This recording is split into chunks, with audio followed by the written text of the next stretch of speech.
Pagpasok nyo dito, mapapansin nyo agad dito yung machuka tiles niya. Ito yung nagsisilbi niyang bedroom. Very spacious nito.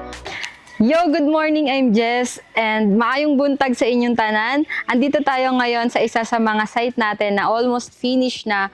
May mga nire-retouch lang tayo dito. And kung mapapansin nyo, ayan, kitang-kita, nag-stand out talaga yung ating Alfonso unit. Ito is customized Alfonso unit. Tara, pasukin natin. Careful lang tayo kasi marami pang nakatambak dito sa harap. So, kinonstruct dito ni Hegdes is yung bakod, yung fence niya, which is perimeter fence na ginamitan natin ng concrete, yung ilalim niya, and then tubular yung kanyang mga framing. Pati po yung kanyang gate, naka-tubular din po yan.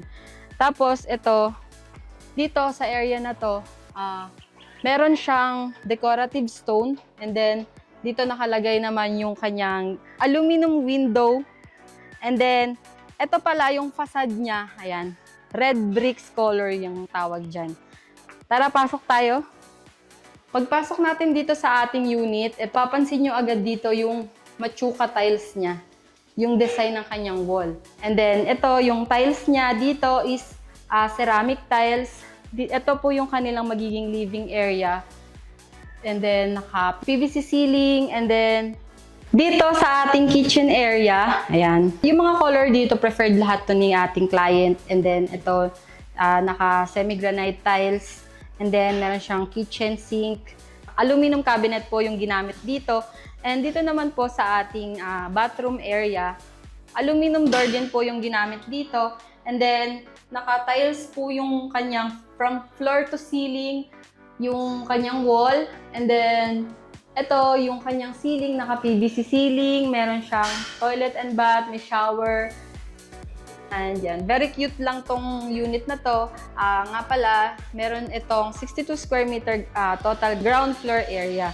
And this unit pala is built using SRC panel. Ano pa yung SRC panel? Yun po yung ating steel reinforced concrete.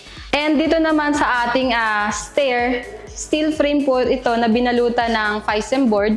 At yung kanyang railing naman na ginamit is stainless. So, ito, akit naman tayo sa taas.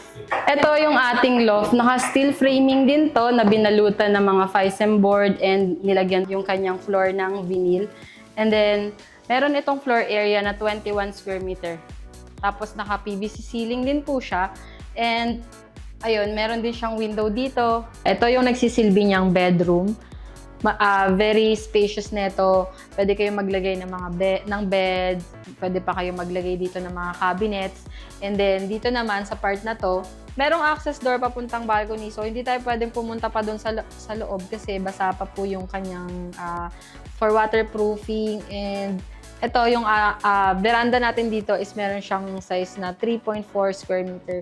Naka-stainless din po yung kanyang railings, naka-PVC ceiling, and then yung polycarbonate po yung kanyang roofing na ginamit.